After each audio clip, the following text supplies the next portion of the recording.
안녕하세요. 매일 새로운 사연을 전하는 읽어주는 사연 라디오입니다. 구독과 좋아요, 많은 공유 부탁드립니다. 오늘의 사연 시작하겠습니다. 안녕하세요. 얼마 전 저를 비품에 비유한 남자친구와 파혼한 30대 여성입니다. 사람한테 그것도 결혼할 여자더러 비품이라니 아마 들으시자마자 말이 되나 싶으셨을 거예요. 저도 아닌 게 아니라 처음엔 제가 잘못 들었다고 생각했으니까요. 그런데 남자친구는 이후로도 저를 마치 하자 있는 상품처럼 표현했습니다. 게다가 하자 있는 저를 자기 식구들이 가족으로 받아주기로 했으니 어느 정도는 부당하더라도 제가 참아야 한다는 식이었죠. 하지만 저는 제가 그런 소리를 들어야 할 만큼 부족한 사람이라고 생각해 본 적이 없거든요. 그러니 그런 남자친구의 사상을 손톱만큼도 납득할 수가 없었습니다. 그래서 결국 파혼하자 했네요. 그런데 더 소름 끼쳤던 건 제 이별 통보에 남자친구가 보인 반응이었어요. 저더러 파혼하면 저만 손해라고 제 하자에 하나 더 플러스 원이 될 뿐인 걸 왜 모르냐 했으니까요. 정말이지 이게 바로 가스라이팅인가 싶으면서 이 인간이 정말 사람은 맞나 싶대요. 보통은 상대한테 어렵고 힘든 과거가 있었다고 하면 그걸 품어주진 못할 망정 일부러 건드리진 않는데, 아무튼 제가 이렇게 사연을 보내게 된 건 세상에 이런 인간도 있다는 걸 알리고 싶어서이니 다들 염두에 두시고 사람을 만나셨으면 좋겠습니다. 남자친구를 만나기 전 저는 연애는커녕 친구들하고도 만나지 않았을 만큼 오로지 집과 회사만을 오가던 사람이었어요. 그리고 그런 생활을 해왔던 이유는 실은 제가 가족이 없거든요. 그렇다고 뭐 고아원에서 자라고 그런 건 아니고, 저희 부모님께선 제가 아주 어렸을 때 이혼을 하셨지요. 그리고 나중에서야 알았지만 저희 아버지가 어머니를 많이 힘들게 하셨던 모양이에요. 그래서 어머니가 결국 못 견디고 집을 나가셨던 거죠.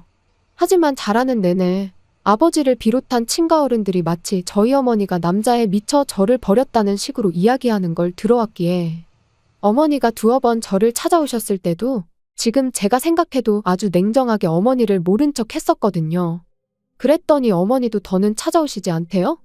그런데 제가 대학에 들어가고 얼마 지나지 않아 아버지께서 돌아가시면서 이후로는 친가 쪽 어른들과도 소식이 끊겼고, 그렇게 저는 혼자가 됐네요. 그리고 그때부턴 뭐 한마디로 살아남기 위해서 아둥바둥 참으로 열심히도 살았어요. 그렇다 보니 연애는 고사하고 당장 친구들하고 맘 편히 카페 다니고 그럴 여유조차 가질 수가 없었죠. 그런데 그런 제 모습이 남자친구의 눈에는 그저 성실하고 노력하는 사람처럼 보였던 모양이에요. 어느 날 생각지도 못한 타이밍에 훅 다가와선 한결같은 제 모습이 좋다며 자기랑 사귀자고 했으니까요. 그리고 이제 와서 말이지만 남자한테 고백을 받아본 건 그때가 처음이었어요. 그래서 저도 남자친구가 좋아서라기보다는 어떻게 거절을 해야 하는지, 거절을 한 후에는 어떻게 해야 아무렇지 않게 지낼 수 있을지 아무것도 아는 게 없었죠. 그래서 어쩌지를 못하고 갈팡질팡하다가 얼떨결에 연애를 시작하게 됐네요. 하지만 아무리 제가 연애 경험이 없고 뭘 잘 몰랐다고 해도 이렇게 부모 형제도 하나 없으면 사람들이 이상하게 본다는 것쯤은 잘 알고 있었습니다. 그래서 사귀고 한 일주일 만에 제 가족 관계부터 털어놓았어요. 그리고는 지금이라도 헤어지고 싶다 하면 이해한다고 괜찮다고 했죠. 그런데 남자친구가 의아하단 표정으로 제 가족 관계랑 우리가 사귀는 거랑 무슨 상관이냐고 저한테 되묻는 게 아니겠어요? 그리고는 자기는 그런 건 상관없다며 신경 쓰지 말라는데, 솔직히 남자친구의 그 반응에 제가 얼마나 큰 위로를 받았는지 모릅니다. 그래서 그때부턴 저도 마음의 문을 온전히 열고 남자친구와 만나왔네요. 그리고 그렇게 사귄 지 1년 만에 남자친구한테 정식으로 프로포즈를 받았는데, 그 순간 드디어 나한테도 진정한 가족이 생긴다는 기쁨에 저도 모르게 눈물이 정말 쏟아지더라고요. 하지만 기쁨은 딱 거기까지였습니다. 가족을 만든다는 건 제가 생각한 것 이상으로 어렵고 까다롭고 무엇보다 불편하다는 걸 알게 되었거든요. 처음 남자친구 집에 인사를 드리러 갔던 날이었어요. 학창시절 이후로 남의 집에 가본 일도 없었고, 그런데 이제 그냥 친구도 아니고 결혼 상대의 집에 간다고 생각하니 전날부터 어찌나 떨렸는지 몰라요. 하지만 딱히 물어볼 사람도 없고 해서 인터넷을 찾아보니 다들 하나같이 안 좋은 이야기만 하대요. 그러니까 제 긴장감도 정말 극에 달했죠. 그래서 결국 청심환까지 먹고 남자친구 집에 도착했는데 다행히 어머님 아버님 다 오느라 수고했다며 저희를 반겨주셨고 남자친구의 하나뿐인 누나라는 분도 적당한 정도로 아는 체를 해주시대요. 그리고 초반엔 그럭저럭 분위기가 나쁘지 않았는데 이후로 생각지도 못한 타이밍에 자꾸 제 가족 관계에 대한 불편한 이야기가 튀어나오기 시작했어요. 식사를 마친 후 어머님이 다 먹은 사람들은 거실에 가 있으라 하시길래 저도 남자친구 뒤를 따라 졸래졸래 거실로 향하니 남자친구가 대번에 저는 어머님 곁에 있어야지 자길 왜 따라오냐입니다. 게다가 제가 뭐라 대꾸할 새도 없이 어머님께선 놔두라고 그런 건 어려서부터 자연스레 배워야 하는 거라고 하시는데 제 자격지심 때문인진 몰라도 마치 제가 가정교육을 제대로 받질 못했다는 식으로 들리더라고요. 그리고 저는 그럼 당신 누나는 왜 어머니 곁에 안 있고 TV나 보고 있는 거냐 따지고 싶었지만 그랬다간 또 가정교육을 운운할 것 같아서 결국 그냥 멋쩍게 웃고는 이후로 어머님 곁에 딱 붙어서 뒷정리를 비롯한 온갖 잡일을 도맡아 했지요. 게다가 어이가 없었던 건 그날 이후로 어째선지 남자친구 집에서 밥만 먹었다 하면 어느샌가 어머님까지 거실에 가 계시고 저만 혼자 설거지를 하고 있기 일쑤더라고요. 그리고 그럴 때마다 말은 안 했지만 솔직히 저만 마치 하녀가 된 듯한 게 어찌나 서글프던지. 하지만 이게 다가 아니었습니다. 하루는 제가 모처럼 몸이 좋질 않아 병가를 내고 집에서 쉬고 있었는데 남자친구한테 연락이 왔어요. 그리고는 제가 이런 이유로 집에 있다 하니 잘 됐다는 황당한 소리를 하면서 그럼 어머님 가게 좀 봐줄 수 있겠냐대요. 어머님께서 혼자 가게만 지키고 있으려니 아주 좀 있으신다고 며칠째 앓는 소리를 하셨다면서요. 아니 도대체 내가 몸이 아파 회사도 못 갔다는 말은 어디로 흘려들었나 싶은 게 기가 막히대요. 그래서 제가 진심이냐고 되물으니 아니 어차피 가게에 손님도 없는데 집에서 쉬나 가게에서 쉬나 별반 차이가 있겠냐면서 원래 딸들은 엄마가 고생하면 그렇게들 한다나요? 그리고 이때는 정말이지 말을 하면 할수록 속에서 열불이 올라와서 그럼 당신 누나는 뭐하냐고 그랬습니다. 참고로 언니는 무직이에요. 본인은 프리랜서라지만 남자친구 말로는 일감이 들어온 게 언제적 일인지 기억도 안 난다고요. 아무튼 그랬더니 자기 누나가 엄마한테 점수 딸 일이 뭐가 있냐입니다. 그리고는 아쉬운 사람이 움직여야지 그러는데 이때부턴 진짜 조금씩 현타가 오대요. 그러다 정점을 찍은 건 혼수 이야기가 나오면서였어요. 사실 제 쪽으로는 어른들도 안 계시고 하다 보니 따로 상견례 같은 거 없이 그냥 어머님 아버님이 정해주시는 날짜에 식을 올리기로 했거든요. 그리고 결혼식 비용은 남자친구 말로는 어머님 아버님이 얼마 해주실 거고 자기도 모아둔 돈이 좀 있다고는 했는데 어째선지 번번이 구체적인 액수는 말을 안 해주고 어물쩍 넘어가기 일쑤였지요. 그래서 저도 제가 모아둔 돈이 얼마라곤 말은 안 했어요. 그냥 당신이 해오는 거에 비슷하게 맞춰가겠다고만 둘러댔달까요? 그런데 어이없게도 하루는 남자친구가 싱글벙글 웃어대길래 왜 그러냐 물었더니 저한테 왜 말을 안 했냐면서 막 저더러 기특해 죽겠네 어쩌네 그러는 거예요. 그래서 제가 제대로 말을 하라고 조금 짜증을 냈더니 어이없게도 제가 사는 집 등기부등본을 떼어봤답니다. 그리고 제가 사는 아파트가 대출 하나 없이 제 명의로 되어 있다는 걸 알게 된 거죠. 기분이 정말 좋지가 않았습니다. 뭐라고 딱히 표현하긴 힘든데 남자친구가 아무리 대단하네 어쩌네 해가며 저를 치켜세워줘도 기쁘기보다는 불편한 마음이 더 컸거든요. 아마 그동안 남자친구에게서 한 번도 본 적 없는 모습이었기에 더 불편하게 느껴졌던 것도 같네요. 게다가 거기서 끝이 아니었습니다. 남자친구가 말을 한 건지 어머님도 제 아파트에 큰 관심을 보이기 시작하셨어요. 끼케야 전세계권이 했는데 대단하다면서. 그리고는 저와는 한마디 상의도 없이 결혼하면 신혼살림은 당연히 제 아파트에서 차리면 되겠다는 식으로 말씀하시더니 얼마는 도와주실 거란 이야기도 없던 이야기처럼 되어버렸죠. 그리고 거기까지는 그래요. 어차피 있는 집 놀려서 뭐 하겠어요. 들어와서 살 수도 있는 거지. 그리고 어머님 아버님이 빚까지 내서 결혼 비용을 대주셔야 하는 상황이셨다면 뭐 그것까지도 제가 이해하고 넘어갈 수 있었습니다. 그런데 문제는 어머님의 욕심이 거기서 끝이 아니었다는 거죠. 결혼 날짜도 정해지고 청첩장도 나오고 여러 가지로 몸과 마음이 바빴던 와중에 어머님께서 연락을 해오셨습니다. 혼수를 좀 보러 가야 하지 않겠냐면서 백화점에서 만나자고 하시대요. 사실 어쩌다 보니 집도 제가 해가는 모양새가 된 마당에 정작 혼수 이야기는 이런 방구도 없어서 이걸 어떻게 해야 하나. 그냥 쓰던 걸 써야 하나 저도 나름 생각이 많았는데 어머님이 먼저 그렇게 얘기를 꺼내시니 저도 모르게 안심이 되더라고요. 그래서 기분 좋게 알겠다 하고 그렇게 약속 시간에 맞춰 나갔는데 어머님은 혼자가 아니셨습니다. 남자친구 누나도 같이 와 있었거든요. 그리고 여기까지는 뭐 워낙에 어머님이랑 남자친구 누나가 평소에도 여기저기 잘도 붙어 다니는 걸 알고 있었기에 그러려니 하고 말았어요. 하지만 걷다 보면 어느샌가 어머님하고 언니는 저 앞에 가 있고 저는 뒤에서 졸졸 쫓아다니고 있었으니 솔직히 기분이 좋지만은 않았습니다. 게다가 혼수를 보자더니 가정가구는 뒷전이고 그저 여성복 매장만 여기저기 들쑤시고 다니는데 정신이 없더라고요. 매장에 들어가서도 서로 권하고 구경하느라 바빴지 저한테는 티 한 장 입어보란 이야기도 없었죠. 그러니 저도 점점 표정 관리도 안 되고 예민해지대요.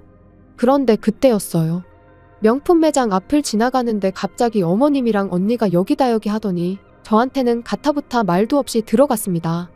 그래서 저는 여긴 또 왜 들어가나 하는 생각으로 뒤따라 들어갔는데 미리 뭘 봐둔 게 있었는지 들어가자마자 점원한테 이거 보여달라 저거 보여달라 바쁘더라고요. 그래서 저도 눈에 들어오는 가방이 하나 보이길래 좀 보여달라 했습니다. 그러니까 직원이 하얀 장갑을 낀 손으로 정말 무슨 신주단지 모시듯이 살포시 테이블 위에 내려놓는데 가죽이 좋아서 그런지 윤기가 흐르는 게 예쁘긴 하대요. 그래서 살짝 어깨에 걸쳐보니 좀 태가 나는 것도 같고 그런데 그때 어머님이랑 언니가 저를 보고는 네가 그런 가방이 왜 필요하냐입니다. 듣기론 회사랑 집만 오간다면서 그거 들고 어디 갈 거냐고요. 그러더니 자기들 좀 보라며 너무 예쁘지 않냐는데 솔직히 어이가 없었어요. 어머님이고 언니고 두 사람이야말로 어머님은 가게만 나가시고 언니는 백수인데 왜 명품백이 필요한가 싶은 게 하지만 뭐 제가 사줄 것도 아니고 그래서 그러네요. 잘 어울려요 하고 대충 대답했습니다. 그랬더니 어머님이 그러면 예단은 이걸로 하면 되겠네 하시는데 순간 제 귀를 의심했어요. 예단이라니 집을 해가는 마당에 왜 예단까지 해가야 하지 싶어서 말이죠. 그리고 정작 저한테는 예물 하나 주신 것도 없으셨으면서 그리고 이번만큼은 그냥 넘어가선 안 되겠다 싶었습니다. 그래서 저는 예단해드린다고 말씀드린 적은 없는데 무슨 얘기신지 모르겠다고 받아쳤거든요. 그랬더니 이번엔 언니가 나서서는 저더러 그런 맨손으로 시집 오려고 그랬냐대요. 그리고는 진짜 어이없다면서 어떻게 그런 생각을 할 수가 있냐는데 저야말로 어이가 없어서 아니 집을 제가 해가는데 예단까지 바라시는 건 너무하신 거 아니냐 했습니다. 그러자 어머님이 네가 집을 해오는 게 아니고 그냥 네가 사는 집에 내 아들이 들어가기로 한 거지 이러시는 거예요. 집을 해온다는 건 제가 새 집을 사서 와야 하는 건데 그런 게 아니지 않냐면서요. 기가 막혀서 정말 말도 안 나오더라고요. 그래서 지금 뭔가 착각하시는 것 같다 하곤 어쨌든 저는 그 백을 사드릴 생각이 없으니 그런 줄 아시라 했습니다. 그리고는 홧김에 제가 들어봤던 백만 보란 듯이 일시불로 계산해서 들고 나왔어요. 그리고 얼마 후 집에 가고 있는데 남자친구에게 전화가 왔습니다. 어머님이랑 언니가 아주 노발대발 난리가 났다면서 명품 매장에서 제가 두 사람한테 아주 개망신을 줬다던데 이게 다 무슨 소리냐? 그래서 있었던 일 그대로 얘기했어요. 그랬더니 남자친구가 갑자기 언성을 높이더니 저더러 생각이 없냐면서 지금 솔직히 어머님이 어떤 심정으로 저를 며느리로 받아들이기로 하셨는지 모르겠냐입니다. 그리고는 하다못해 쇼핑을 가도 하자 있는 건 엄청나게 싸게 팔거나 아니면 덤으로 끼워주는 거 모르냐면서 그렇게 생각하면 답이 나오지 않냐는데 너무 충격이었죠. 그래서 지금 말 다 했냐니까 자기도 아차 싶었는지 말이 그렇다는 거라면서 얼렁뚱땅 아무튼 제가 심했다고 그런 와중에 제 백만 샀다는데 정말이냐 어떻게 그럴 수가 있냐 해대는데 이미 더 이상 남자친구가 뭐라건 제 귀엔 하나도 들리지 않았습니다. 남자친구가 아무리 말이 그렇다는 거다 그냥 비유다 해대도 무의식적으로 평소에 남자친구가 저를 그렇게 생각하고 있었다고밖에 느껴지지 않았으니까요. 그래서 다 필요 없다고 결혼이고 뭐고 없던 일로 하자 했어요. 그랬더니 저더러 왜 이렇게 극단적이냐며 피 한 방울 안 섞인 남한테 호감을 사는 것도 쉬운 일이 아닌데 하물며 한 가족이 되려면 그 정도는 해줄 수 있는 거 아니냐더니 자기가 더 서운하다면서 한 번 더 기회를 줄 테니 그러지 말고 다시 한번 잘 생각해 보래요. 그까짓 거 핸드백 2개 해봤자 돈 1,000만 원도 안 되는데 겨우 그걸로 제 사정을 이해해주는 자기 가족들한테 야박하게 굴어야겠냐면서요. 그래서 정말 야박하게 구는 건 내가 아니라 바로 당신 가족들이다 했습니다. 번번이 나한테 제대로 곁 한 번 내어준 적 없으면서 말로만 가족 타령을 해대며 내 등골에 빨대나 꼽으려고 하는 거야말로 정말 야박하고 뻔뻔한 짓이라고요. 그리고는 이런 가족이라고 하면 트럭으로 갖다 줘도 필요 없다 나는 빠져줄 테니 한 핏줄인 사람들끼리 똘똘 뭉쳐 즐겁게 살라 했어요. 그리고는 주변 사람들이 보든 말든 파혼하자고 소리를 지르곤 집에 돌아왔습니다. 그랬더니 이후로 어머님과 언니한테 번갈아 가며 연락이 왔는데 자기들 때문에 정말 헤어진 거냐면서 뭘 그렇게까지 극단적으로 구냐입니다. 그러면서 솔직히 저도 잘한 건 없지 않냐면서 그날 자기들도 매장 직원들 앞에서 얼마나 수치스러웠는지 알긴 하냐더니 그러니까 서로 없던 일이다 생각하고 지금부터라도 다시 잘 지내보자 뭐 그러는데 됐다 그랬어요. 솔직히 헤어졌다 생각하고 곰곰이 곱씹어보니 제가 훨씬 손해보는 결혼을 할 뻔했던 것 같거든요. 하나를 보면 열을 안다고 보나마나 가족이란 이유로 얼마나 간섭하고 참견하고 제 재산을 넘봤을까 싶은 게 그래서 후회 없습니다. 뜯기고 살 바엔 차라리 지금처럼 혼자가 100배 1000배 낫다고 보니까요. 앞으로도 제 스스로 저 하나 아끼고 사랑하며 살아가렵니다. 긴 이야기 들어주셔서 감사합니다. 오늘의 사연은 여기까지입니다. 구독과 좋아요, 알람 설정해주시면 앞으로 더 좋은 사연으로 찾아오겠습니다. 감사합니다. 감사합니다. 감사합니다. 안녕하세요. 매일 새로운 사연을 전하는 읽어주는 사연 라디오입니다. 구독과 좋아요, 많은 공유 부탁드립니다. 오늘의 사연 시작하겠습니다. 안녕하세요. 사기꾼이나 다름없는 지방과 파혼한 30대 여성입니다. 정말이지 이 인간들 때문에 제가 10년은 늙은 것 같아요. 차라리 처음부터 솔직히 말했으면 물론 제가 그렇다고 다 이해해주진 못했겠지만 그래도 이렇게 파혼까지 하는 일은 없었을 텐데 왜 굳이 거짓말을 해서 이렇게까지 일을 키운 건지 이해할 수가 없네요. 그 얄팍한 거짓말이 언제까지 통할 거라고 생각했길래 그랬을까 싶기도 하고 정말이지 이미 다 끝났지만 그래도 생각하면 한심하고 또 한심할 뿐입니다. 남자친구와 함께한 세월도 아깝고 어디서부터 어디까지가 진실이었고 또 어디부터 어디까지가 거짓이었는지조차 파악할 수 없기에 더욱 지나간 세월이 아깝고 안타깝기만 하네요. 더 아이러니한 것은 제가 남자친구를 좋아했던 이유가 바로 성실하고 정직하다고 생각했다는 거예요. 남들도 다 그렇다고 하면 할 말 없지만 제가 보기엔 남자친구는 소위 잔꾀를 부리지 않는 사람이었어요. 회사 일이건 회사 밖에서의 일이건 FM대로 했다고 해야 할까요? 그래서 때로는 융통성이 없어도 너무 없다 싶어서 답답한 적도 있었을 정도죠. 하지만 그래도 그런 성격 덕분인지 돈도 1억이나 모았다고 했고 참고로 저도 모아둔 돈이 1억 정도 있었지만 저는 저보다 남자친구가 그렇게 모은 게 더 대단하다고 생각했어요. 남자친구는 군대도 다녀왔고 이런저런 이유로 저보다 사회생활을 늦게 시작했거든요. 그리고 사실 남자들은 취업하고 나면 술자리부터 시작해서 이런저런 유혹이 많다잖아요. 그런데 그런 유혹에 하나도 흔들리지 않고 착실히 모아온 돈이라고 생각하니 한마디로 남편감으로 딱이다 싶었죠. 그래서 그렇게 결혼 준비를 시작한 건데 이미 파혼은 했습니다만 그래도 그때를 다시 떠올리니 머리가 아프고 여러 가지로 심란하네요. 사실 결혼 이야기가 나오기 시작한 이후로 대부분의 일들은 제가 생각한 것보다도 훨씬 말 그대로 술술 진행됐어요. 그런데 지금 돌이켜 생각해보면 상견례 때부터 문제였나 싶기도 합니다. 저희 본가하고 남자친구 본가하고 거리가 제법 있었어요. 그래서 제가 강남이면 두 집 간에 중간쯤 될 것 같아 그쪽으로 잡으려고 했거든요. 그런데 남자친구 부모님께서 한 집만 움직이면 되지 뭐하러 두 집이 다 움직이냐면서 저희 집 근처로 장소를 정하라고 하시더라고요. 그래서 저는 그저 남자친구 부모님이 합리적이시고 배려심이 많으신 분들인가 보다고만 생각했습니다. 실제로 남자친구도 저뿐만 아니라 주변 사람들을 잘 챙기는 사람이었거든요. 그뿐만이 아니었습니다. 그렇게 저희 집 근처 한정식집에서 상견례를 하게 되었는데 남자친구 부모님께선 좋은 일 때문에 만난 자리니 좋은 얘기만 하자셨어요. 그러면서 결혼 비용 같은 문제는 애들을 통해서 이야기하자고, 애들 의견도 중요하지 않겠냐면서요. 그런데 생각해보면 거기서부터가 문제였습니다. 그냥 좋은 게 좋은 거라고 껄끄러운 이야기는 이리저리 피하다 보니 할 이야기도 제대로 못한 게 화근이 된 거죠. 그렇게 상견례 자리를 가진 게 작년 가을이었어요.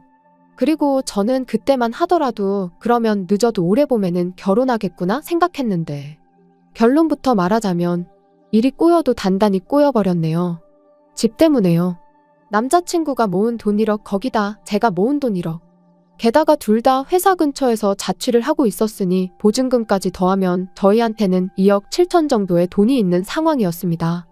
그리고 저는 이 정도 돈이면 여기에 대출만 좀 더 받으면 매매까지는 아니어도 서울 어디 전세는 들어갈 수 있지 않을까 싶었죠. 그런데 남자친구 생각은 달랐어요.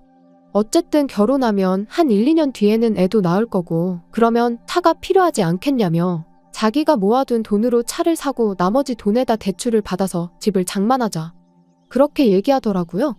그리고 그것도 영 틀린 말은 아니다 싶었던 게, 알아보니까 차를 할부로 사면 그 이자도 만만치가 않은 거예요. 그래서 이래저래 전세 대출을 좀 더 받는 편이 낫겠다 싶었죠. 그런데 황당하게도 남자친구는 그런 이야기를 한두 차례 나누자마자 저와는 상의 한마디 없이 차를 샀습니다.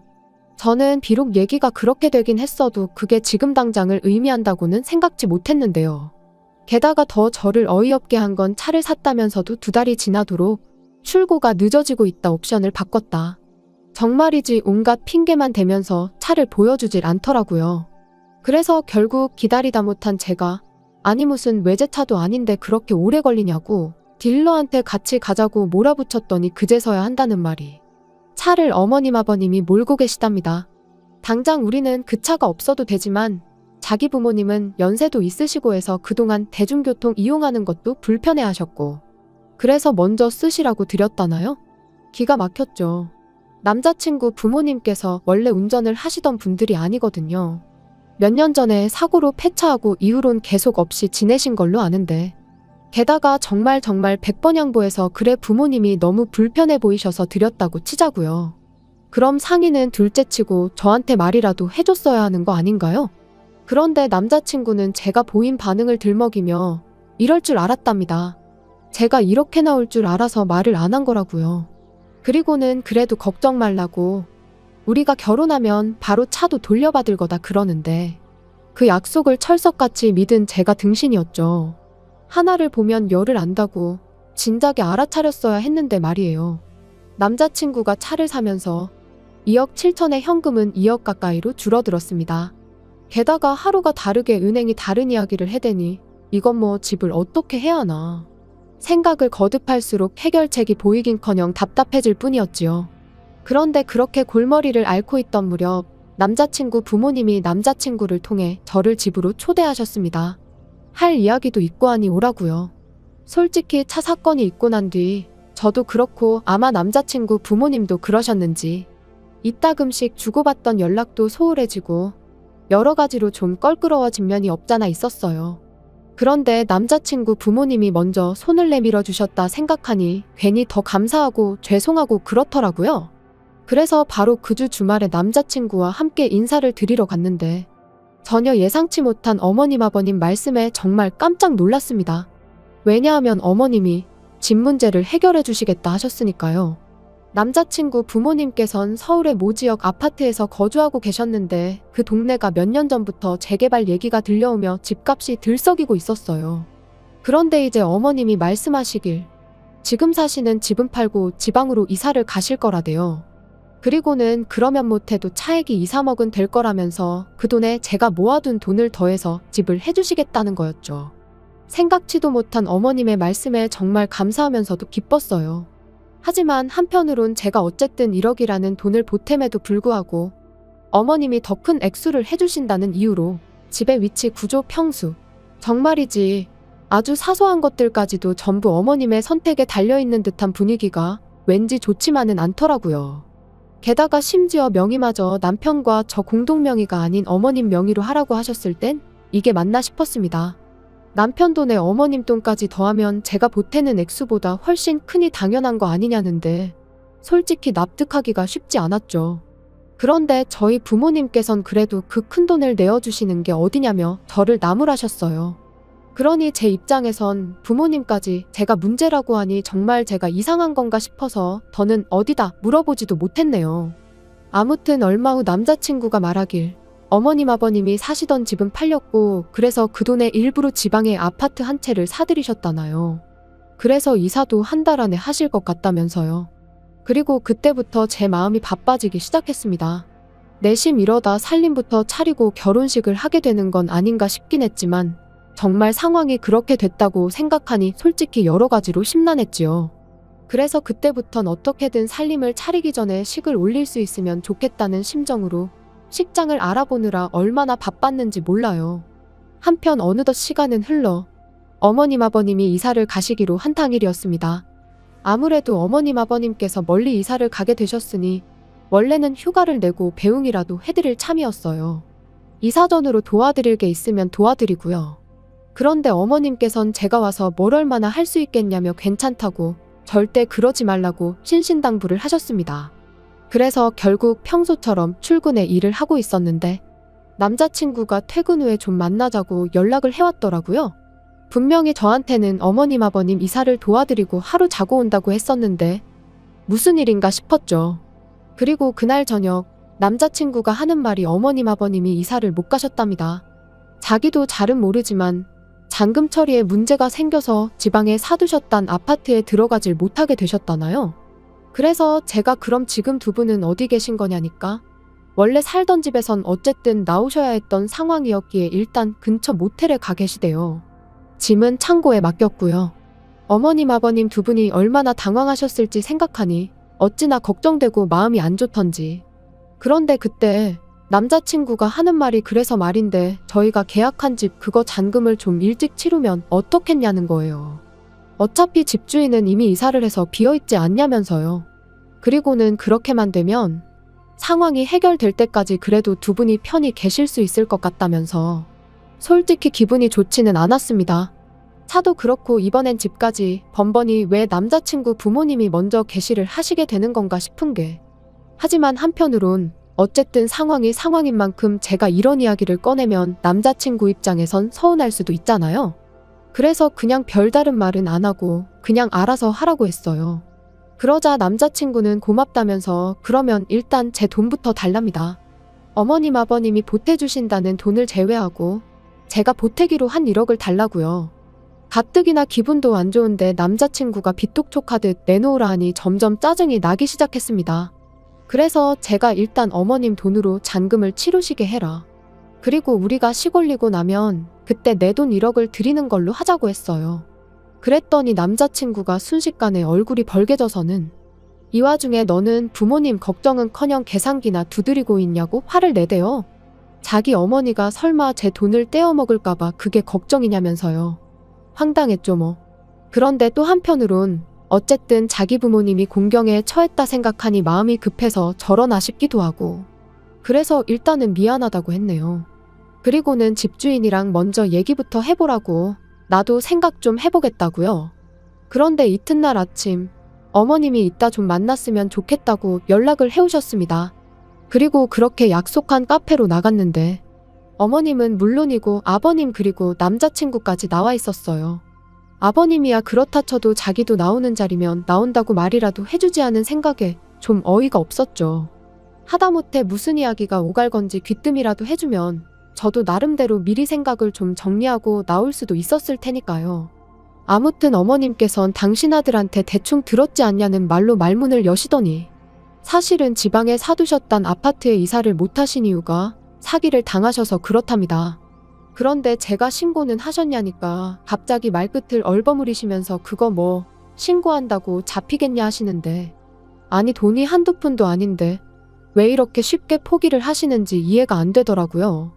게다가 어머님께선 저더러 그런 것까지 제가 신경 쓸 필요는 없다 하시더니 일단 돈이나 당신한테 보내라셨습니다. 그러면 이제 잔금 치르고 당신들이 먼저 들어가 있으시겠다며 대신 뭐 혼수 같은 건 아무것도 해오지 말래요. 창고에 맡겨놓은 당신이 쓰던 가전제품으로 일단 안에 채우고 필요한 가구만 몇 개 사면 된다면서요.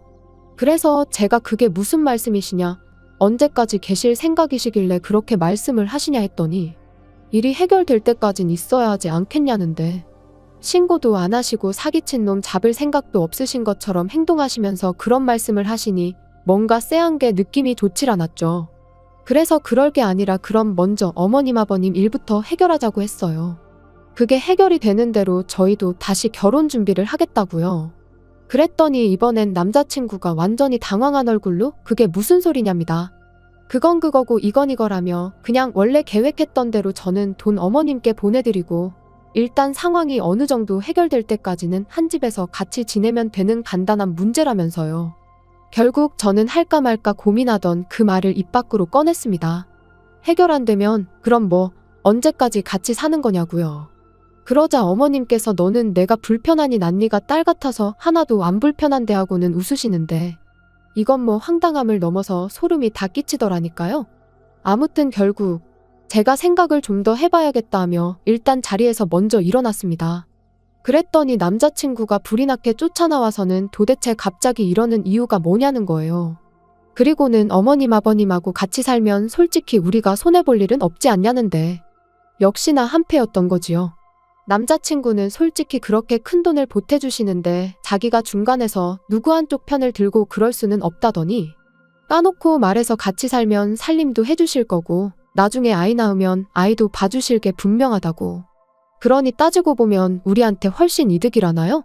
그래서 설마 싶어 한번 떠볼 생각이 하긴 그렇다면서 살짝 동의하는 듯 대답을 했더니, 멍청한 인간이 완전히 걸려들어서는 역시 저라면 이해할 줄 알았답니다. 그래서 사실 자기가 자기 부모님한테 처음부터 그냥 사실대로 이야기하자고 했었는데 두 분이 하도 반대를 하셔서 어쩔 수 없이 연기를 좀 할 수밖에 없었다나요? 그리고는 이제 좀 살 것 같네 하는데, 아주 부모고 자식이고 한통속으로 똘똘 뭉쳐나나 속여먹을 궁리만 했구나 생각하니 괘씸해서 견딜 수가 없었죠.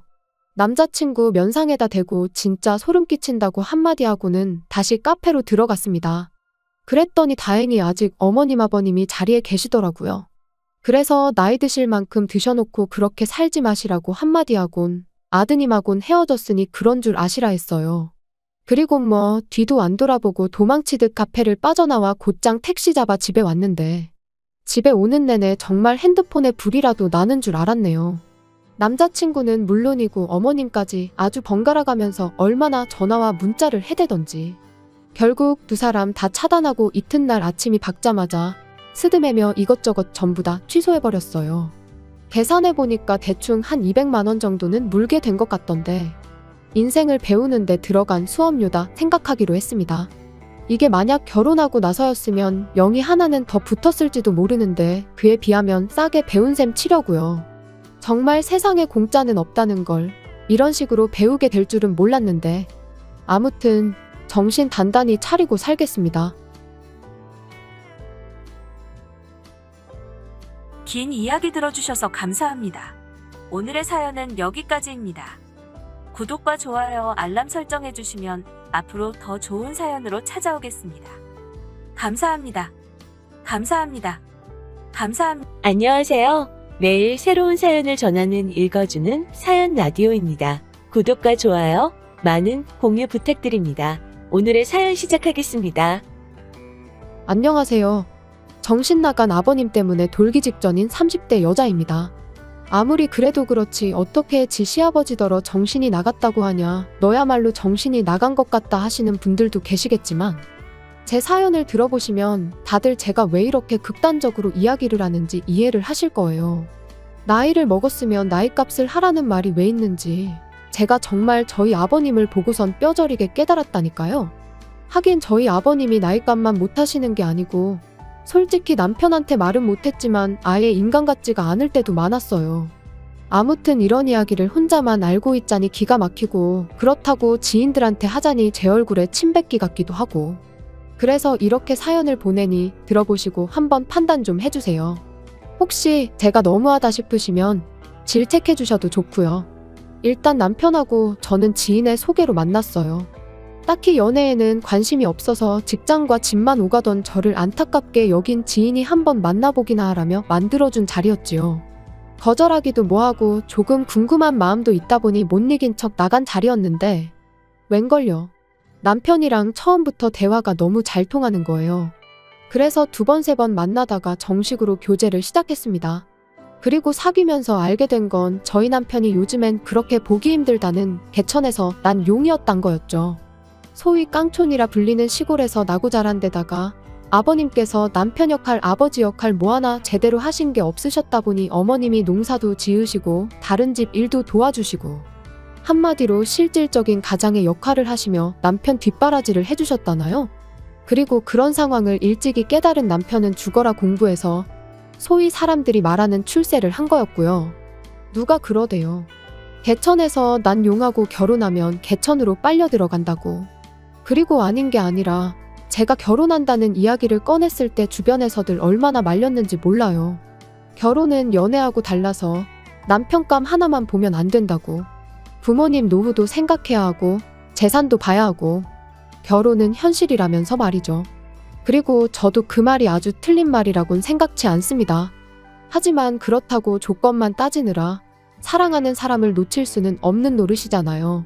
그래서 여러 사람의 만류에도 불구하고 결국 저희는 부부의 연을 맺었네요. 그런데 실은 제가 사람들에게 말하지 않은 이유가 하나 더 있는데 제가 결혼을 결심하게 된 이유에는 저희 어머님도 있었습니다. 남편에게 프로포즈를 받고 얼마 지나지 않아 처음 시댁에 인사를 드리러 가던 날이었어요.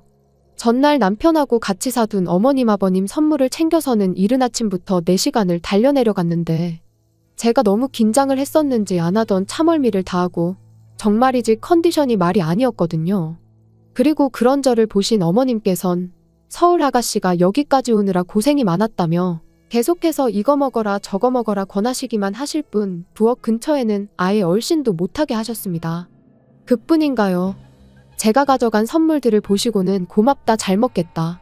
솔직히 그렇게 비싼 것들도 아니었는데 어찌나 좋아해 주시던지 나중엔 제가 다 민망할 지경이었죠. 그리고 이후로도 정말 생일상 같은 점심상도 차려주시고 서울에 올라올 땐 저희 부모님 가져다 드리라며 말린 나물을 비롯해서 이것저것 한 보따리 챙겨주셨으니 이런 어머님 밑에서 자란 남편이라면 더더욱 확신을 가져도 되겠다 싶더라고요. 그래서 그때 정말 확실히 결혼을 결심했네요. 하지만 하늘도 무심하시지. 저희가 식을 올리고 얼마 지나지 않았을 때였어요. 평소처럼 회사에 출근해 일을 하고 있는데 남편에게서 전화가 오대요. 참고로 저희는 평소에 특히나 서로 일하는 시간에는 자주 연락을 주고받는 타입이 아니에요. 그렇다 보니 남편이라고 핸드폰에 뜬 순간 본능적으로 무슨 일이 생겼나 싶었습니다. 그리고 아니나 다를까 전화를 받으니 남편이 다급한 목소리로 지금 어머님이 병원에 계시다며 내려가 봐야 할 것 같다는 거예요. 그래서 저도 일단 회사에 반차를 내고 불이 나게 어머님이 계시다는 병원으로 향했지요. 그리고 그렇게 도착한 병원에서 보게 된 어머님의 상태는 제가 예상한 것보다 훨씬 안 좋았습니다.